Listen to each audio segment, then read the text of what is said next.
नमस्ते दोस्तों, स्वागत करता हूं आप सभी का एक नए वीडियो में।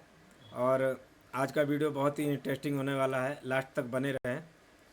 और चलते हैं ट्रेडिंग व्यू पर। और हमारे एक व्यूअर का आज क्वेश्चन है, उन्हीं के लिए मैं ये वीडियो स्पेशल बना रहा हूं और इससे आप लोग को भी नॉलेज मिलेगा। उनके कुछ स्टॉक पे मतलब कि क्वेश्चन थे। और देखिए, मैं 1 मिनट के लिए आपको दिखाना चाहता हूँ। ये मेरी डॉगी मेरे को परेशान कर रही है। मनी, इसको पकड़ो, पकड़ पकड़ पकड़। तो पहले हम देखते हैं निफ्टी 50 का चार्ट डेली टाइम फ्रेम पे। ठीक है। और निफ्टी 50 का जो चार्ट है, इसका पहला सपोर्ट तो इसने ब्रेक कर दिया। अब इस सपोर्ट की बारी है। ठीक है। तो मार्केट में अभी कोशिश रहने की ज़रूरत है। लॉन्ग पोजीशन जो है, अच्छे जो स्ट्रॉन्ग शेयर हैं उनमें अपॉर्चुनिटी मिलेगी आपको। जैसे कि मैं तो अभी यूटीआई और एएमसी मेरे लिए दो angel, angel one, UTI AMC, ये दो स्टॉक पे मेरी एकदम निगाह गड़ी है। मैं एंजल वन तो मैंने होल्ड कर ही रखा है, यूटीआई एएमसी भी है। और डिप मिले तो मैं लेने के लिए वो करता हूँ। और बैंक निफ्टी का भी चार्ट देखेंगे और साथ में कुछ चार्ट और भी एक्सप्लेन करेंगे उसमें क्या हो रहा है। निफ्टी तो 2 दिन से टूटी रही है।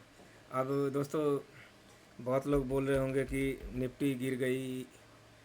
ये तो एक अपॉर्चुनिटी होती है। अब सबका अपना अपना थॉट है, कौन क्या सोचता है। बैंक निफ्टी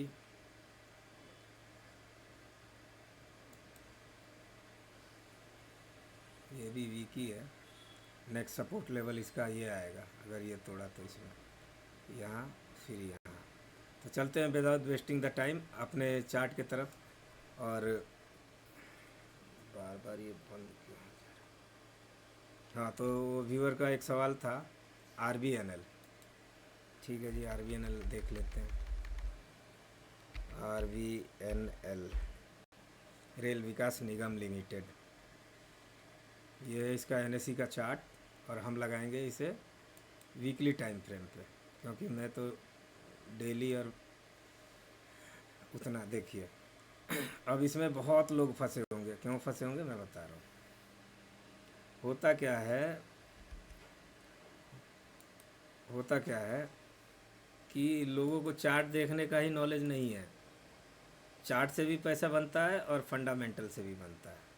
अब आप किसको प्रीफर करते हैं? तो ये इसका पहला रेंज था जिसने जिसको इसने ब्रेक किया। आप देखिए, मैं इसको मंथली टाइम फ्रेम पे लगाता हूँ ताकि हो सकता है उसमें और क्लियर पता चले। देखिए, मैं वॉल्यूम को यहाँ हाइड कर रहा हूँ थोड़ी देर के लिए। और देखिए, इसने अपने रेंज को ब्रेकआउट किया और ये इसको सपोर्ट लेके बहुत दिनों तक, तकरीबन जनवरी 2021 से लेकर अक्टूबर 2022 तक ये यहीं कंसोलिडेट करता रहा। ठीक है। और उसके बाद देखिए इसने क्या अपवर्ड जर्नी दी है। अब इसको वीकली टाइम फ्रेम पे हम लगाते हैं और चार्ट को समझने की कोशिश करते हैं। तो इसने जो, अगर आप लोगों ने यहाँ इस लेवल पे इसको पकड़ा होता 28 रुपये पे, तो भी बहुत अच्छा था। 45 रुपीज़ पे भी इसने इस कंसोलिडेशन का ब्रेकआउट दिया, तो भी बहुत अच्छा था। उसके बाद आप यहाँ भी पकड़ सकते थे 82 रुपीज़ पे, तो भी बहुत अच्छा था। उसके बाद आप यहाँ भी पकड़ते 145 रुपये पे, तो भी बहुत अच्छा था। इसने हर जगह मौका दिया है, बस चार्ट देखना आना चाहिए। यहाँ भी इसने 199 रुपीज़ पर मौका दिया, फिर यहाँ भी मौका दिया। यहाँ अब मौका कैसे दिया देखिए। अब इस चीज़ को मैं यहाँ पे, एक बहुत ही अच्छा चीज़ है जो मैं आपको समझाना चाहता हूँ। देख रहे हैं, नए ट्रेडर क्या करेंगे, इस जगह पे बाई करेंगे और जब ये कैंडल यहाँ आया तो कैंडल के क्लोज का वेट नहीं करेंगे और यहाँ बेच के निकल जाएंगे। एक्चुअली में स्टॉप लॉस इसका कहाँ है, ये देखिए, स्टॉप लॉस यहाँ है। और ये शेयर 320 रुपये से ही घूम गया। लेकिन जिसको मतलब कि नॉलेज नहीं है उतना, वो बेच के भाग जाएगा, ये पक्की बात है। ठीक है। तो ये कभी कभी ये ब्रेकआउट कॉन्सेप्ट में ये बहुत मायने रखता है। ऐसे बहुत से चार्टों में होते हैं, नए आदमी ब्रेकआउट पे ले लेंगे, लेकिन जैसे ही कैंडल उसके स्टॉप लॉस के पास आएगी वो बेच के निकल जाएंगे। और ये देखिए, रिजेक्शन है, ना कि ये कैंडल है। कैंडल ओपन यहाँ से हुई है और क्लोज यहाँ हो गई है, लेकिन कैंडल का हाई और लो देख रहे हैं, हाई ये था और लो ये है, और कैंडल क्लोज यहाँ हुई है। ठीक है, तो ये रिजेक्शन जो है ना, ये बताता है कि शेयर का भाव नीचे आया था, लेकिन बायर ने इसको पुश कर दिया, क्योंकि यहाँ पे बाइंग स्ट्रांग चल रही है भाई।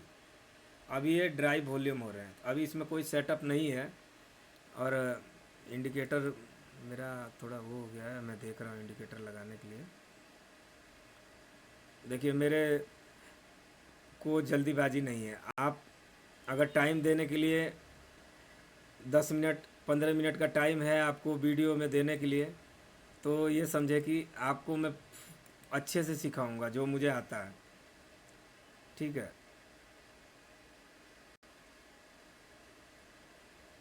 मूविंग एवरेज नहीं आ रहा है, पता नहीं क्यों नहीं आ रहा है।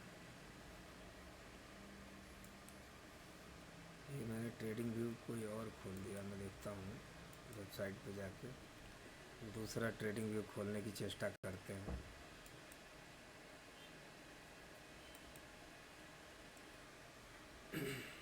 माफ़ी चाहता हूँ दोस्तों, थोड़ा देर लेट हो रहा है, पेशेंस के साथ बने रहें। अगर वीडियो में आपको ज़्यादा टाइम लग रहा है तो इसको 1x 1.5 पे भी चला सकते हैं, नॉर्मल स्पीड से ज़्यादा, तो आपको बेहतर फील होगा, जल्दी जल्दी वीडियो आप देख पाएंगे। अभी इसमें कोई सेटअप नहीं है मेरे हिसाब से, तो डेली टाइम फ्रेम पे भी आते हैं, क्योंकि इसने जो रिटर्न देना था वो दे दिया है। ठीक है, तो रिटर्न जो देना था वो दे दिया। मेजर सपोर्ट इसका ये है, अब यहाँ से हो सकता है बाउंस बैक करे, लेकिन मैं बताता हूँ मैं किस जगह इन्वेस्ट करता हूँ। मैं ऐसे छोटे टारगेट के लिए इन्वेस्ट नहीं करता हूँ, मैं बताता हूँ आपको मैं कहाँ इन्वेस्ट करना चाहता हूँ।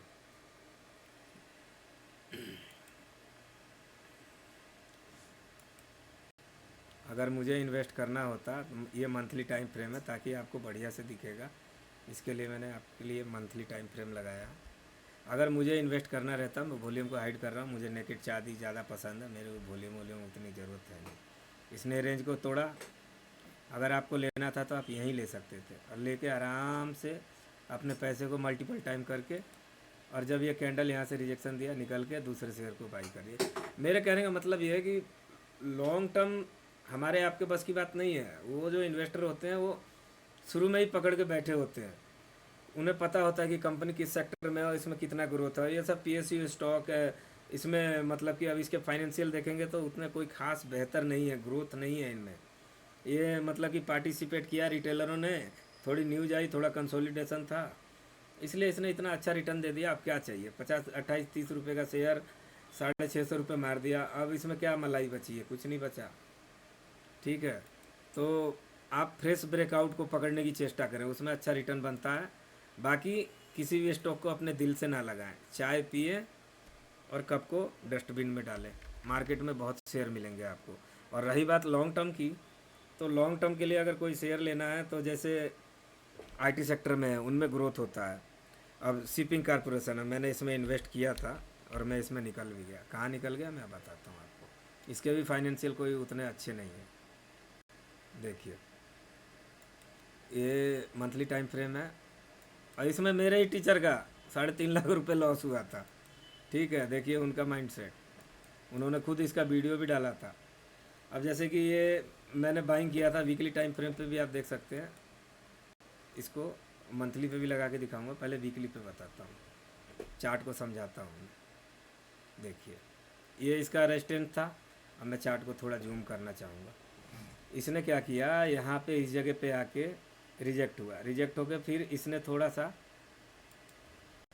यहाँ देखिए वॉल्यूम, जब ये ऊपर जा रहा है तो वॉल्यूम हाई है, नीचे आ रहा है तो वॉल्यूम ड्राई है। देख रहे हैं सेलिंग का वॉल्यूम एकदम ड्राई है। उसके बाद इसने यहाँ पे 4 5 हफ्ते फिर कंसोलिडेट किया, उसके बाद ब्रेक किया, ऊपर गया। मैंने इस लेवल से फिर ये नीचे आने लगा, तो मैंने कहा इसके फाइनेंशियल उतने अच्छे नहीं है, मैंने बेच दिया। लेकिन फिर ये नीचे आया, ऊपर गया, और यहाँ तक का रिटर्न इसने दे दिया, अच्छे रिटर्न बन गए। अब इसमें करने के लिए कुछ बचा नहीं है मेरे हिसाब से। मंथली टाइम फ्रेम एक बार देख लेते हैं, क्योंकि शेयर बढ़ता है। देखिए यहाँ से कितना बड़ा रिजेक्शन आया, जब तक इस लेवल को क्रॉस नहीं करेगा इसमें हाथ डालने का ही नहीं है। अब ये गिरेगा यहाँ, फिर कंसोलिडेट करेगा, क्योंकि पीएसयू सेक्टर की रैली अभी चली गई है, तो इसको अवॉइड करें। ठीक है, इसका टारगेट तो जो था वो अचीव कर गया। अब आप पूछेंगे टारगेट कैसे कैलकुलेट करें, तो एक सिंपल सा मेथड बताता हूँ मैं। यहाँ इसका क्या है प्राइस, 20 रुपये है, यहाँ 170 है, 170 में 20 घटा दीजिए और आप बचेगा 150, 150 इसमें प्लस करके उतना होल्ड कीजिए, आपका टारगेट आ गया। ये रेंज कैलकुलेशन का मेथड होता है। ठीक है, किन कंपनियों में ज़्यादा दिन तक आप बने रह सकते हैं, अगर ये भी जानना है तो जैसे पॉलीकैब है, पॉलीकैब को आपने बॉटम में उठाया होता तो बिंदास बने रहते। बिरला सॉफ्ट है, अभी गिरा था 250 रुपये पे उठा गया, 845 तक का रिटर्न दिया, तो उसमें पेन भी होता है भाई। जब वो 850 का रिटर्न देगा, रिटर्न देने के बाद वो क्या करेगा, फिर नीचे आएगा 600 रुपये। आपसे वो अगर पेन बर्दाश्त होता है तो आप लेके भूल जाओ, और नहीं तो मोमेंटम को प्ले करो, जब तक शेयर में मोमेंटम में बने रहें, बाद में निकल जाएं, ये करें। ठीक है, उसके बाद हमारा नेक्स्ट एक स्टॉक था इरिडा।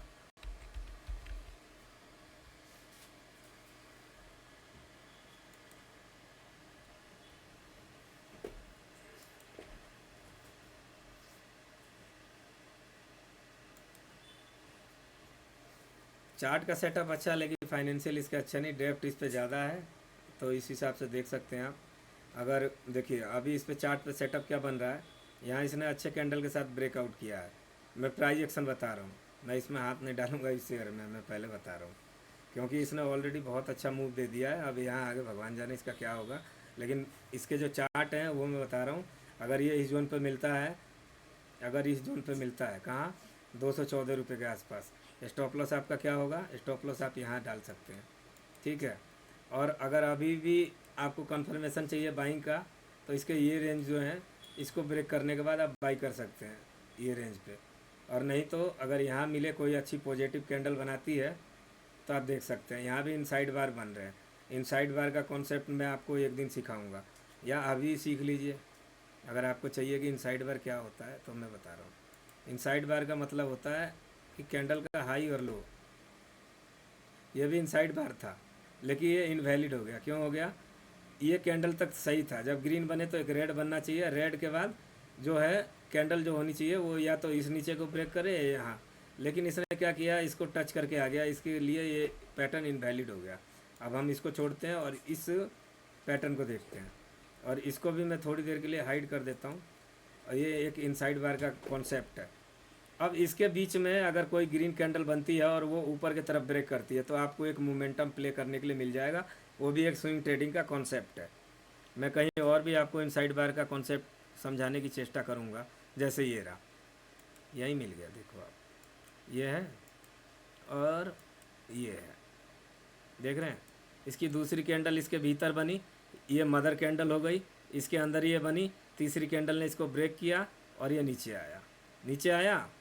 अब देखिए फिर यहाँ पे एक इनसाइड बार बना है इसको ऊपर ले जाने के लिए, ये मदर कैंडल हो गई। मैं अच्छे से समझा रहा हूँ आपको, मदर कैंडल हो गई रेड, बीच में ग्रीन बनी, फिर ये तीसरी भी इसके बीच में ही बनी, और चौथी ने इसको ब्रेक किया और देखिए क्या मूव दिया। ये होता है इनसाइड बार का कॉन्सेप्ट। मैंने आपको इसी में तीन चीज़ें समझा दी।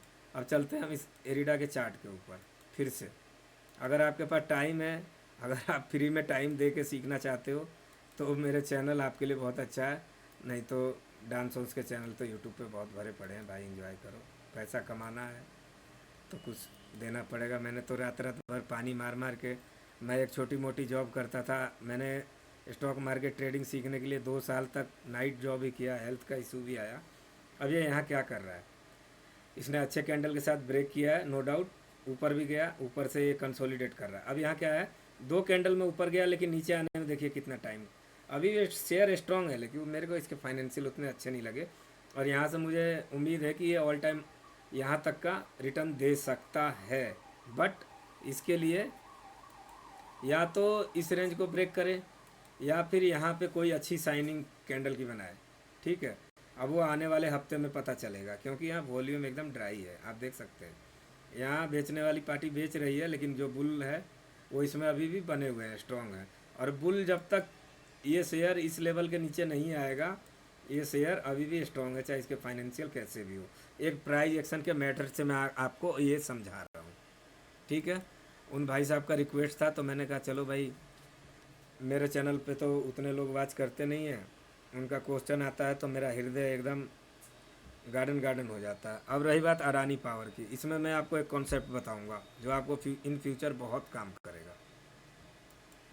आ जाओ भाई अडानी जी, ये D A N I, Adani power, ठीक है। इसको लगाते हैं मंथली टाइम फ्रेम पे और तब देखते हैं इसमें एक कॉन्सेप्ट जो कि आपने बहुत मिस किया होगा। आपको देखना है ना कि लॉन्ग टर्म चार्ट का क्या मज़ा होता है। यहाँ मैं थोड़ी देर के लिए वॉल्यूम आउट करता हूँ और मेरा चार्ट एकदम नेकेड है, नो बकवास, ओनली फॉर काम। देखिए इसमें क्या कॉन्सेप्ट समझाता हूँ आपको मैं।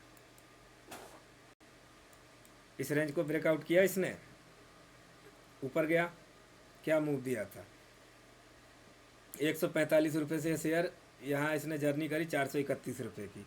उसके बाद इस शेयर में क्या हुआ, हिडनबर्ग की रिपोर्ट आई और अडानी के सारे शेयर गिरे। लेकिन इसने इस रेंज को ब्रेक किया, यानी कि जिस रेजिस्टेंस को इसने तोड़ा ऊपर गया, फिर आके उस रेजिस्टेंस को सपोर्ट की तरह यूज किया इसने।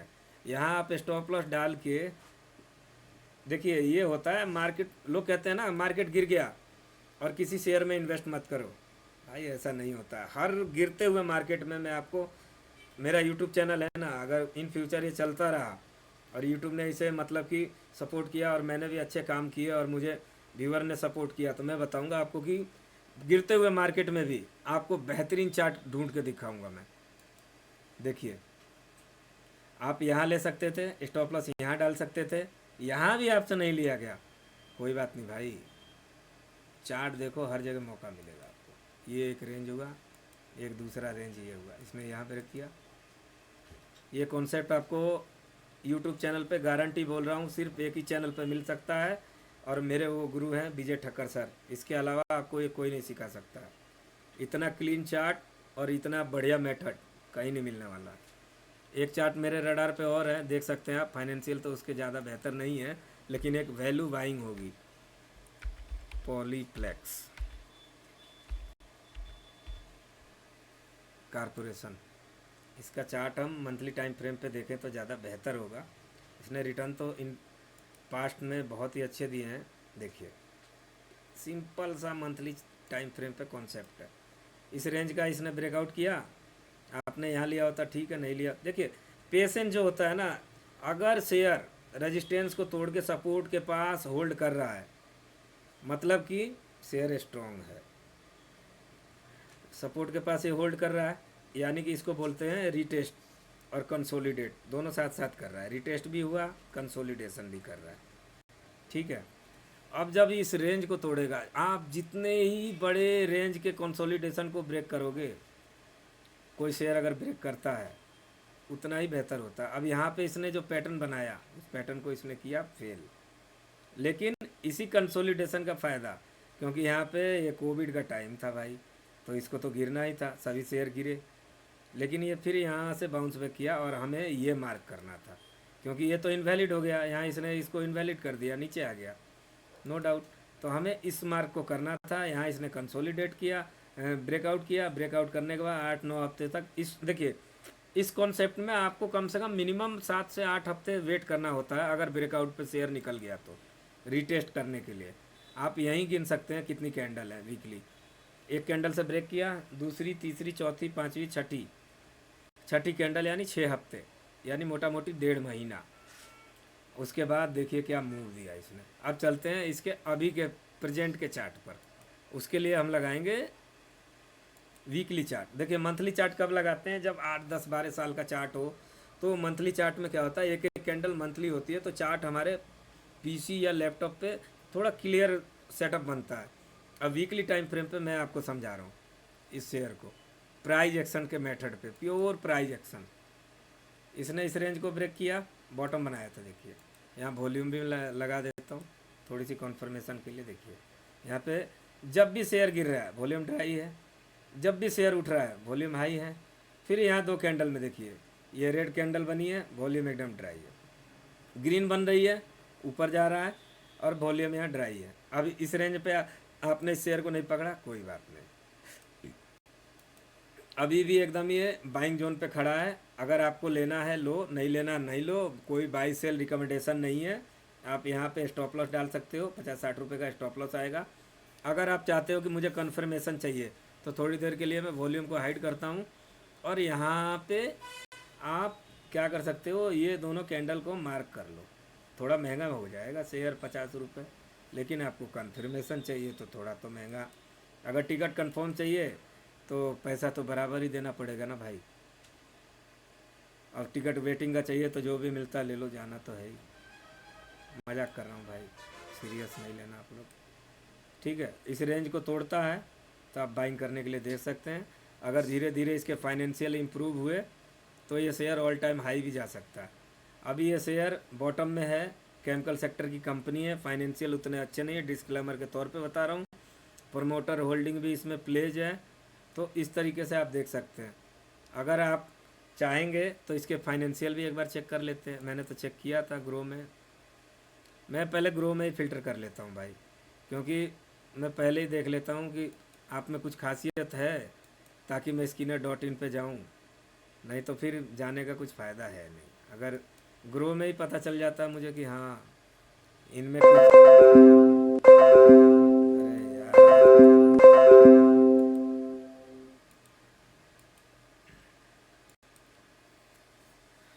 पॉलीप्लेक्स,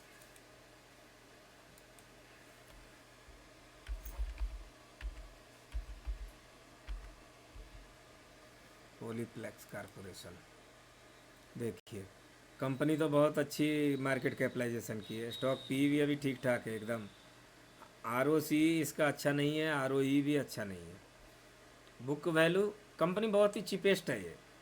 सिर्फ ग्रोथ नहीं है, सेल्स ग्रोथ नहीं है, और मतलब इसलिए इसमें प्रॉब्लम है। और देखिए किस सेक्टर में इंडस्ट्री में काम करती है, पैकेजिंग इंडस्ट्री में काम करती है, केमिकल सेक्टर की कंपनी है। और यहाँ जाके इसके बारे में पढ़ सकते हैं। अभी भी 50 डेमा के ऊपर ही है, 50 डेमा से थोड़ी नीचे आई है, 200 डेमा के ऊपर है, ठीक है। तो इसमें अच्छी बात यही है कि स्टॉक की trading at 1.1 time book value, यानी कि बहुत ही चीपेस्ट प्राइस पे है। और मेंटेन हेल्दी डिविडेंड, डिविडेंड भी अच्छा खासा देती है। लेकिन अब इसमें प्रॉब्लम क्या है, प्रॉब्लम ये है सेल्स ग्रोथ लास्ट 5 ईयर का 6.66% है, जो कि अच्छा नहीं है। कम से कम 20-30% का करती तो काफ़ी बेहतर होता, लेकिन इस भाव में हमें मिलता नहीं। Promoter holding is very low, promoter इसमें बहुत कम है। Tax rate is seem low, company है low, low return on equity, इसका रिटर्न ऑन इक्विटी भी बहुत लो है, मैंने ऊपर ही दिखाया आपको, पहले ही बताया था। प्रमोटर होल्डिंग इसमें 99% प्लेज है, ठीक है। प्रमोटर ने अपनी होल्डिंग गिरवी रख रखी है। दूसरी बात, प्रमोटर ने इसमें से अपनी होल्डिंग डिक्रीज भी की है, -24.3%, ठीक है। अब चलते हैं इसका ICU में चल के इसका चीड़ फाड़ करते हैं। सेल्स ग्रोथ तो यहाँ तक तो ठीक था 2022 तक, 2022 के बाद से गिरना चालू हो गया। अब इसके इम्प्रूवमेंट आ रहे हैं सेल्स ग्रोथ में, आप देख सकते हैं। ऑपरेटिंग प्रॉफिट भी 2022 के बाद से गिरना चालू हुआ, अब इम्प्रूवमेंट आ रहा है। इसके लिए चार्ट पे भी अच्छे संकेत आ रहे हैं। इन फ्यूचर हो सकता है, अब यहाँ इसके 4-5 क्वार्टर ख़राब गए हैं, यहाँ इम्प्रूवमेंट आ रही है, देख रहे हैं। यहाँ के बाद EPS इसका एकदम ही कम हो गया था, यहाँ 17.5% का EPS है। तो ये नो डाउट कंपनी अभी टर्न अराउंड कर रही है, बट अब सेल्स ग्रोथ माइनस में, कंपाउंडिंग प्रॉफिट ग्रोथ भी इसका 10 साल का 22% है, 5 साल का -35% है। तो ये कंसर्न है। अगर यही माइनस में ना होकर खाली ऐसे रहता और ये सेल्स ग्रोथ 10 की जगह 15 या 20% का होता, ROE यहाँ पे 20-25% की कर रही होती, ये CGR है, CGR अगर बेहतर कर रही होती 30-40-50% का, और ये ROE भी 20 के आसपास होता, तो बहुत ही अच्छी कंपनी थी, लेकिन इस भाव में नहीं मिलती थी। अब कंपनी अच्छे प्राइस पे कब मिलती है, जब उसमें बुरे समय आते हैं। तो इस तरीके से आप देख सकते हैं, फाइनेंशियल रीड करने की चेष्टा करें, देखें समझें, और इन सभी के फाइनेंशियल देखने के लिए आपको पहले तो देखिए, अगर आपको बड़ा पैसा बनाना है तो किसी भी सेक्टर की सबसे छोटी कंपनी पकड़नी पड़ेगी। जैसे आईटी सेक्टर है, आईटी सेक्टर में बहुत लोग बोलते हैं टीसीएस अच्छी कंपनी है, नो डाउट अच्छी है, इन्फोसिस वो भी अच्छी है, Wipro, HCL tech, tech Mahindra, उसके बाद एलटीआई, माइंडट्री, एलटीटीएस, और जितनी भी कोफोर, ये सभी मतलब कि अब इनका मार्केट कैपिटलाइजेशन बड़ा हो गया है, बड़े हाथी हो गए हैं भाई, समझो इस बात को।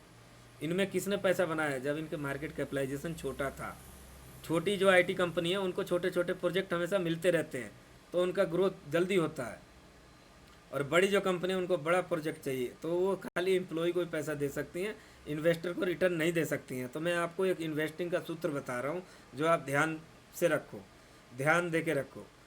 और अगर हो सके आपके पास टाइम हो तो आप विजय केडिया सर का या शंकर शर्मा सर का एक आध स्पीच सुन लेना, आपके दिमाग खुल जाएंगे कि एक इन्वेस्टर का थॉट क्या होता है, थॉट प्रोसेस क्या होता है, कि वो क्यों 10 साल तक एक कंपनी को होल्ड कर पाते हैं। और हम ट्रेडर 1 से 2 साल के अंदर ही हम समझते हैं हम खूब लॉन्ग टर्म इन्वेस्टिंग है, इन्वेस्टर हैं। और होता क्या है, हम लॉन्ग टर्म इसलिए करते हैं कि हमारे शेयर में घाटा लग गया तो हम सोचते हैं हमारे प्राइस पे आएगा तो हम निकल जाएंगे, नहीं तो बेचेंगे नहीं। उसमें 2 साल 1.5 साल इंतजार करते हैं, डेली अपना बीपी शुगर हाई करते हैं। ऐसे नहीं होता है इन्वेस्टिंग। इन्वेस्टिंग के लिए वो लोग एक एक शेयर को 5-5 साल 10-10 साल तक ट्रैक करते हैं। और जब मार्केट क्रैश होता है उस टाइम में उन्हें अच्छी अपॉर्चुनिटी मिलती है और उसमें वो बाई करके चुप से बैठ जाते हैं नागराज की तरह, और 10 साल उसको टाइम देते हैं। जैसे विजय केडिया सर ने पंजाब ट्रैक्टर में पैसा बनाया, वैभव ग्लोबल में भी अच्छा बनाया। अभी तो खैर उस कंपनी में ग्रोथ कम है, बिकॉज अमेरिका में कंज्यूमर के पास पैसा नहीं है तो कंपनी चलेगी कहाँ से, लेकिन इन फ्यूचर वो कंपनी अच्छा करेगी, नो डाउट। उसके बाद विजय केडिया सर का एक शेयर है अतुल ऑटो, उसमें भी बहुत पैसा बनाया उन्होंने। शेरा सैनिटरी वायर, उसमें तो मतलब कि कहना ही नहीं, इतना पैसा उन्होंने बनाया। उनका स्पीच आप सुन लेना कभी। तो इस तरीके से मतलब कि आप देख सकते हैं, आप ट्रेडर की ज़िंदगी जीना चाहते हैं या इन्वेस्टर की ज़िंदगी जीना चाहते हैं, या दोनों को 50-50% जीना चाहते हैं, या आपके ऊपर है। आप जिस भी चीज़ पे फोकस करोगे, जिसमें अपना इम्प्लीमेंट करोगे, उस मेथड को समझने के लिए बहुत ही अच्छा है। लेकिन इन्वेस्टर बनना इतना इजी नहीं है, उसके लिए टाइम, पेशेंस, करेज और मनी चारों चाहिएगा। इसलिए लोग ज़्यादा ट्रेडर ही बन पाते हैं, क्योंकि ट्रेडर उतने पढ़े लिखे तो अब भगवान ही जाने कौन कितना पढ़ा लिखा है, मैं तो नहीं जानता हूँ। तो इस तरीके से आप देख सकते हैं, मैं तो प्राइज एक्शन और थोड़ा जितना पढ़ा लिखा हूँ उस हिसाब से बसंत महेश्वरी सर को सुन के अपने फाइनेंशियल को थोड़ा स्ट्रॉन्ग करने की चेष्टा करता हूँ। बाकी अगर ये पॉलीप्लेक्स आपको अच्छा लगे, इस लेवल पे मिले तो ले सकते हैं, इस लेवल का स्टॉप लॉस डाल के, और यहाँ तक का इसमें एक टारगेट आपको मिल सकता है आने वाले 2-3 साल में। बट ये रिवर्सल ब्रेकआउट है, तो आप सोचेंगे कि ये शेयर यहाँ से एकदम इरीडा की तरह भाग जाएगा, ऐसा होगा नहीं। क्यों नहीं होगा? क्योंकि ये जिस भी रेजिस्टेंस के पास जाएगा वहाँ पे सेलिंग आएगी। जिन जिन लोगों ने यहाँ यहाँ खरीद के फंसा होगा, होता क्या है मैं बता रहा हूँ, जब ये शेयर गिरेगा तो गिरने के बाद इसके जो लो हैं वो लो की तरफ शिफ्ट होंगे, हाई हैं वो भी लो की तरफ शिफ्ट होंगे। तो जब ये ऊपर की तरफ भागता है ना, तो रिटेलर्स होते हैं यार ऊपर जा रहा खरीद लो, वो यहाँ जाकर फंस जाते हैं, फिर बेचते नहीं हैं। कुछ लोग बेचते, कुछ नहीं बेचते।